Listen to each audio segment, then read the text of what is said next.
I had my way, everything would be so nice. This world would be like Paris. No, it would be a paradise. No one would ever have to say, I'm gonna get my wish someday. All one would have to do is say, this is my order, if you may. Welcome to another episode of The School Without Walls. I'm founder and host, Dr. Antonio Hobbs. This School Without Walls is a nonprofit corporation. It springs from the nonprofit corporation, the Human Elevation Love Project. It's designed to train youth from ages, maybe primarily from about 10 to 15, the importance of good work ethics, teaching them the importance of the moral standards, moral values, the dangers of unwedded pregnancies, theft, murder, things of that nature, the importance in being connected to a higher power, such as God, the church, the synagogues, and etc. My guest today is Miss Brittany Garth, Community Engagement Specialist for the Department of Human Services through 1, 2, 3, 4, about 5 or 6 counties, huh? That's correct. That's Jefferson County, Bradley, Calhoun, Cleveland, Lincoln, Grant, and Lone Oak. Did I miss one? Yes, a couple. Okay, well, we'll get them later. Now, tell us where are you from, and I believe you're a single woman. Are you? Right. Where are you born and raised? I was born and raised in Mayflower, Arkansas. Mayflower, Arkansas. Yes. You graduated from some school of special training, did you? I graduated from the University of Little Rock. Little Rock? Uh-huh. I see. What is your major? My major is in criminal justice. Criminal justice. Have you worked in that area yet? I have not yet. Not yet, huh? No. So tell us what you're doing now. Now I'm the Community Engagement Specialist for Area 7 for the Department of Human Services. And I recruit and retain for foster families and volunteers. You recruit and retain, what else you say? And volunteers. Oh, you recruit volunteers. Uh-huh. Okay, what can a volunteer do to help you? A volunteer can help us with transportation for foster children, help our staff in the office. They can also help with support the foster families that we have. Do you have some kind of hourly schedule that they work, minimum hours? It's all up to the volunteer, how they want to work. We don't, we don't pressure them or anything, but I see. they can do what they want. Give us an example of what some of them are doing now. Some are helping with transportation, which is picking up maybe the parents of children in foster care for visitations. They're also help transporting some of the children to court, the parents to court. I see. Okay. Now, what are various reasons that a child might be in foster care? What is it? Some deficiency on the part of parents, I assume. It's most of the time it is the parents. That is why the child is in foster care. It could be due to environmental neglect, physical abuse. What is environmental neglect? What are some examples? Environmental neglect would be like staying in a home that's not sufficient for a child to be in, that's filled with rodents or other animals. I'm going to cite a case to see if this might work too. I've heard this man was divorced from this woman, and they had children, and she kept the children, and she is living. The girl is about 12 years old, well developed, and she is living in with a man who has a son about 14 or 15 years old. And this man was wondering if there was anything he could do to get his daughter out of that environment where she might possibly become pregnant by this boy. They're not married. She just decided to go and live with a man who has a son old enough to get his daughter pregnant. Oh. Would that be any neglect on the part of in any way? Is she grown? Is she The child? Yes. The child is 13. 13. 13 years old. And the woman is not married to the man, and she moves in and lives with the man who has a son about 15 years old. Okay. And the father is afraid that something might happen to his daughter, like get pregnant by this boy. Okay. And I is that if there's not any type of, proof that something is going on in the situation and she's in danger, there's nothing. Nothing can be done. But if she complained about something being harassed by the boy, would that make a difference? If it's some evidence that something's happened between them, yes. It can be investigated. Seems like to me that should be something like an unfit mother or something like that. But we are permitted to live with people like that. As long as the child is being taken care of and they're not in danger. As long as the child is being fed and clothed and sheltered. And she's taken care of. Suppose no the woman is a signs prostitute. Would that way, she's a prostitute, have men coming in house with the daughter, would that be an unfit mother? If it's proof, if it can be proven proven. that she's having men to come in. Yeah. I see. While the child is, yeah. Okay. All right, we have 1 minute. What else did you say? That was one example of give me another example that you might can take a child. Physical abuse. Physical abuse, that's pretty clear, like whipping the child or something like that. Anything else? Leaving bruises. Bruises. Failing to feed the child properly and things like that. That's correct. We have to go on break, and we'll be back in just a few minutes.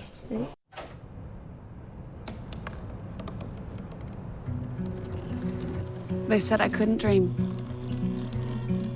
Called me a piece of trash and swore that's all I'd ever be.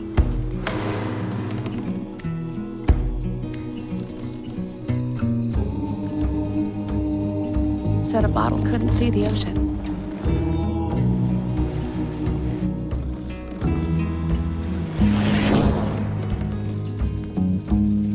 Give up. Go back to the dumpster.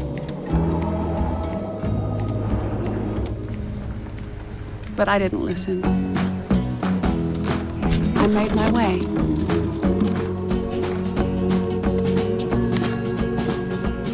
And now, I am what I've always wanted to be.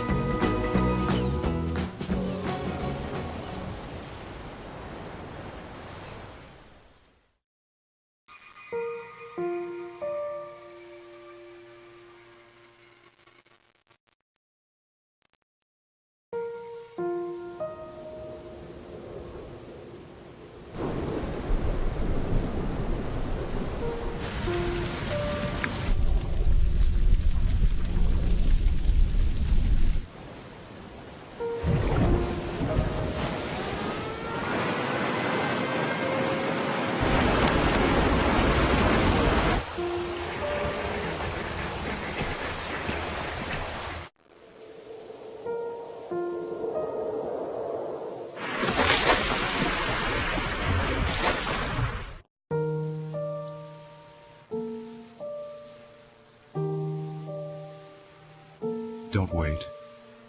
Communicate. Make your emergency plan today. Those of you who have just joined us, I'm Antonio Hobbs, host of this educational program called The School Without Walls. My guest is Miss Brittany Garth. She's a community engagement specialist working for the Department of Human Services, and she serves about 7 counties, don't you? It's 9. 9 counties she serves. I won't go into the number. 9 counties. And let's talk about which county has the greater need, would you say? Jefferson County has the most children that are in care at this time. We have like about 110 children in care. 110 children in Jefferson County. And you need more foster homes. We need more right? foster homes, yes. Now, what is the difference between a foster home and the group home? With the foster home, it's more family oriented. So the child has been taken from their home, so we're wanting them to still have that family orientedness that they got that they're missing out. So instead of being in a group home with multiple, people, multiple personalities, they can get the attention and care that they need just being in the home. I see. You prefer the home, don't you? Yes, we Over prefer the group yes. home. Explain to us what is required as far as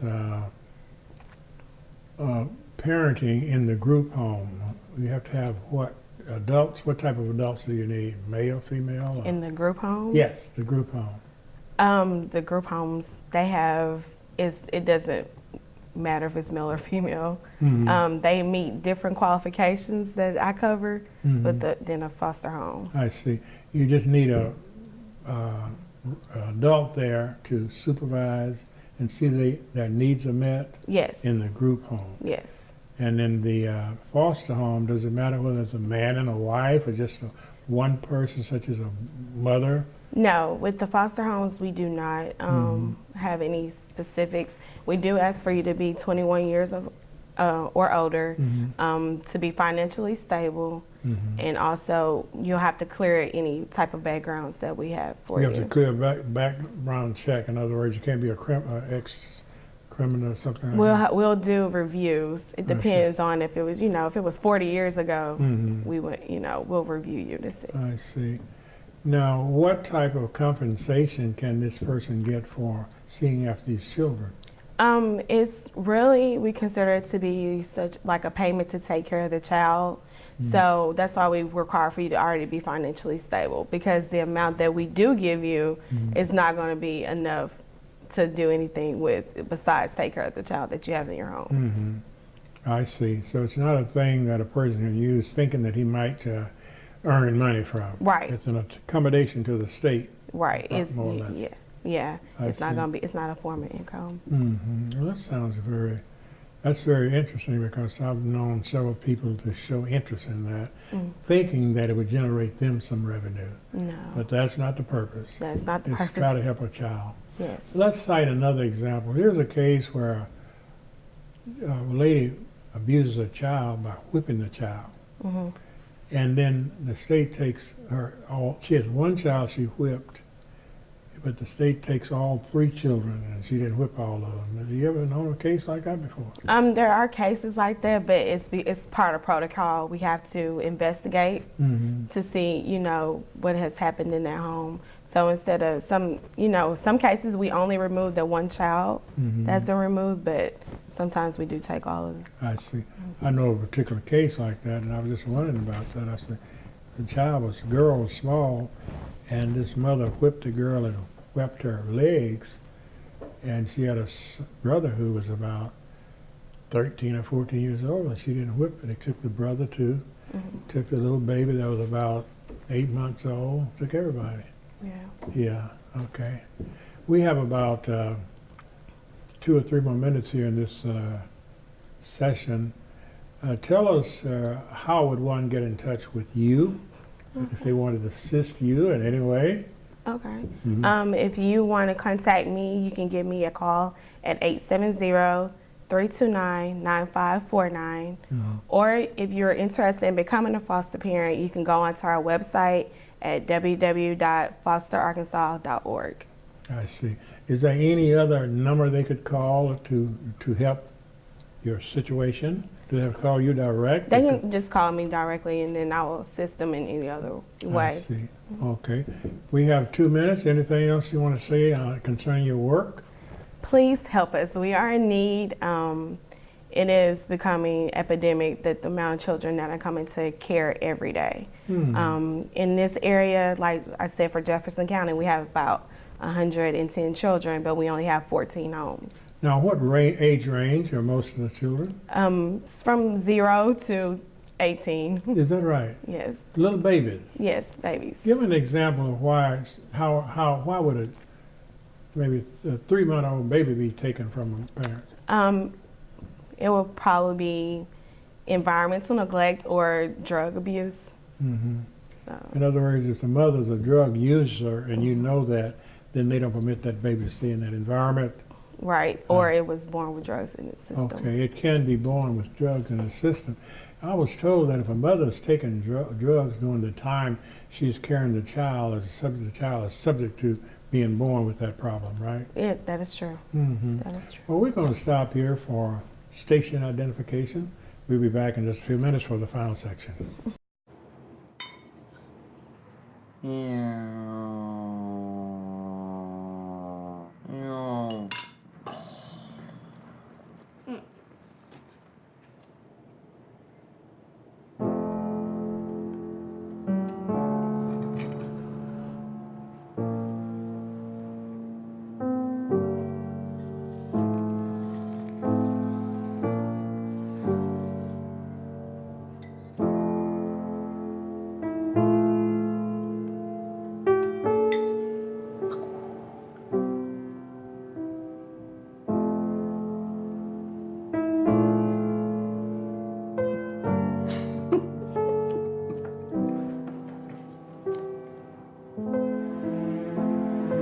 your new role, we help you help. Visit aarp.org/caregiving for information on how to provide even better care for the person who once took care of you. Did you know kids who play outdoors have healthier lungs? Totally. I did. Did you know that boys that play with dolls make better husbands? My son has lots of dolls. But did you know terry cloth diapers breathe better? I did. It's totally true. Oh, yeah. Did you know that strollers have the right of way on the sidewalk? Yes. Yep, I did. Did you guys know? Did you know that kids who eat breakfast have higher GPAs? Yeah, I know. Yeah. That's actually what I was going to say. Did you know babies should never touch silver? It's really bad for them. I knew that. Did you guys know that statistically friendly kids have more friends? Mm-hmm. Yeah. That's obvious. Did you know most people think they're using the right car seat for their kid, but they're not?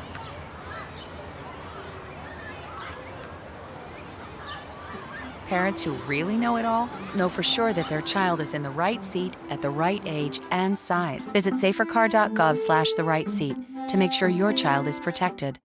Those of you who just joined us, I'm Dr. Antonio Hobbs, host and founder of this educational program called The School Without Walls. My guest today is Miss Brittany Garth. She's a community engagement specialist for the Department of Human Services here in 9 counties: Jefferson, Lincoln, Bradley, Calhoun, Lone Oak, and Grant, and et cetera, et cetera. Now, what role could churches, pastors play? Could they be of any special services for you? They can.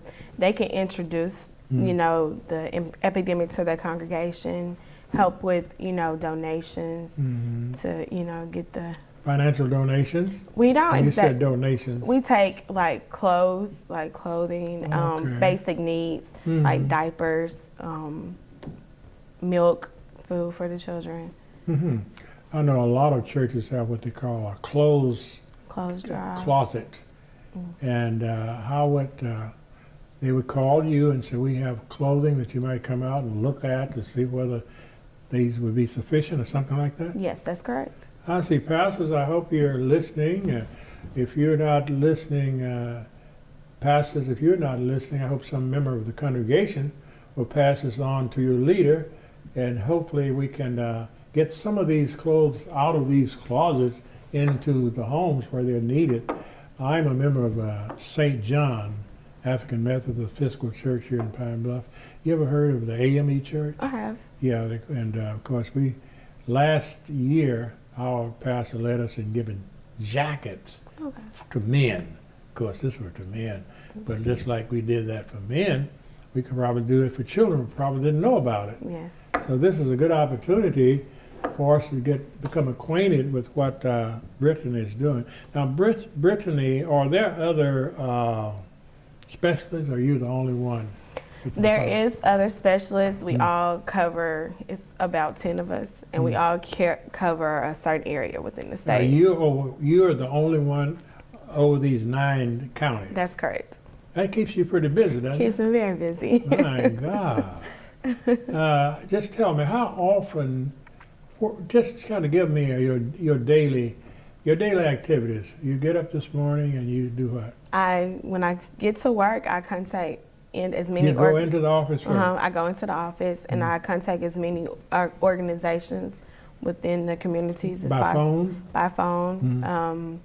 And I try to schedule meetings with them to let them know, because a lot of people don't know that we have the need. And then you can leave the office and go to do what? To go to these meetings. And then I have to travel to my other counties too. So. You have to go to the other county? Yeah. Now you have an office in each county, do you? I have an office in Jefferson. That's my central office. And then I'll just call them and let them know that I'm coming in and they'll make accommodations for me. I see. Each county has some type of office, is that right? Yes, they do. Do they have an office similar to what we have in Jefferson County? Yes. The whole social service program? Yeah, but you go there just temporarily? Yes. Well, this is your permanent headquarters here? This is my permanent, yeah. I see. Okay.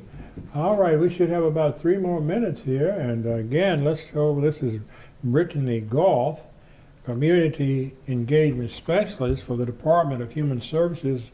Now I'm going to name the counties. You said Jefferson County, Bradley, Calhoun, Cleveland, Lincoln, Grant, Lone Oak, and Dallas, Prairie. Perry. And I know if you said, did you say Cleveland? I don't believe I said in Cleveland County. Yeah. Okay. And well, Bradley. Bradley County.